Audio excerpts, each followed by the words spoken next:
Welcome to the tasting of the 2020 Soli Shiraz from Finniss River at Currency Creek.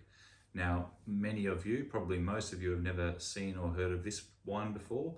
This is only released to the exclusive membership and the top few tiers of subscription, and maybe very, very rarely or occasionally at events or some other opportunity for public access. But in any case, we thought we'd tell the story and give you a quick look through it as a tasting. So the label itself is broken down similarly to the Tempranillo, with a map of all the hundreds in the Finniss area. And again, it's a story about the soil. It's the same farm up at Braeside Road that Dave and Hannah Heath own at their organic estate. And it's just a really, really lovely farm based on biodynamic philosophies.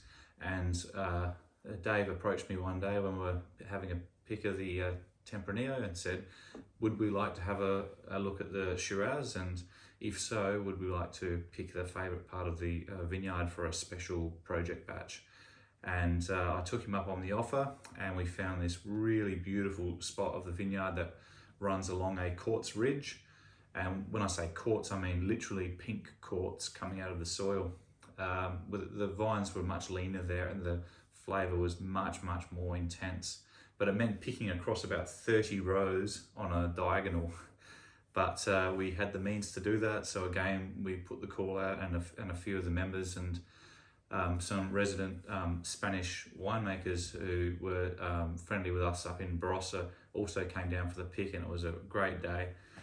So anyway, let's have a look at it in the glass.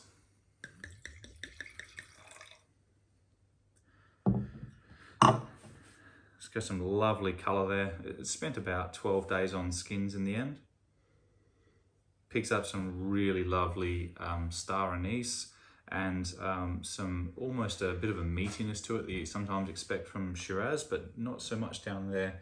There's some really, really lovely berries, darker berries that sort of come through.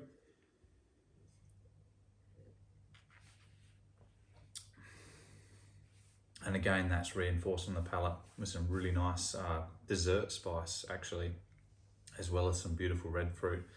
There's quite a bit of tannin in this vineyard, despite how long it hangs out in the vine for. A quite cool climate.